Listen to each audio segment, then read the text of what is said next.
The COVID-19 pandemic has created many new challenges in how we live our daily lives, such as wearing masks, sanitizing frequently, and social distancing. One of the challenges we're facing here at Klein Cain is how we're trying to reopen sporting events. I'm Joshua Valdez, and I'm here to give you an insight into how we're tackling that challenge. How has COVID-19 affected the way tennis practices and meets this year? Well, we do these self-screens. Every day when they step foot on campus, they have to fill out a self-screening form, which is basically just your temperature, or if you've been in contact with anyone with known COVID. They wear masks off the court. They take them off when they're on the court. We have hand sanitizing stations available, and then I personally sanitize community equipment, like benches or ball machines. In the locker rooms, it's a little bit more extensive because that tends to be a high spread area. So the athletic program itself has bought an ion machine that tends to mist the locker rooms that helps disperse any viruses. We prop doors open in order to create more air circulation, and we limit the amount of time that players can be in there, as well as the number of players that can be in there in order to limit the exposure. What measures are you taking to prevent the spread of COVID-19 at practice? At wrestling practices, before we go in, we have to have our mask on. And when we're not actually wrestling or practicing, we actually have to have our mask on as well. So it makes it harder to breathe sometimes, especially in between workouts and stuff. You can't really breathe with the mask on. So wrestling practice is a bit different. We do have to get our temperature checked before we enter the mat room, which I actually feel more comfortable with. And then we also have to sanitize a certain amount of period of time.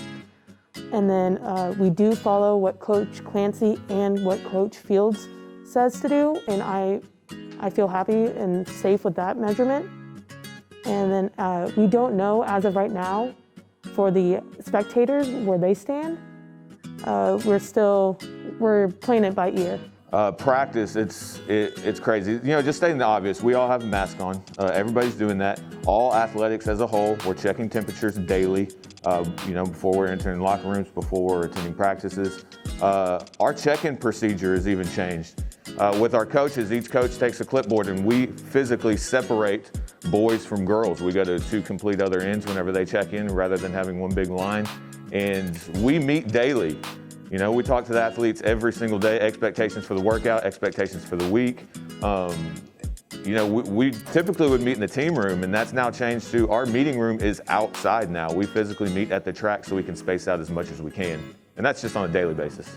Staggered our practice times. We don't share any water. Everybody has to provide their own water bottles, can't share towels and things like that. So a lot of the things that we used to take for granted, we definitely have had to think outside the box. Especially when we try to meet as a team, we have to meet spaced out, we have to meet by our unit groups. So it's definitely had to do some things that we're not accustomed to doing. What measures are you taking in the locker rooms? Oh man, we got 10 minutes. That's it. We shuttle in groups, so we'll go in, start showers. They're pretty quick showers. They're only allowed, the guys we're getting about 3-minute showers right now. The girls we're stretching to about 5.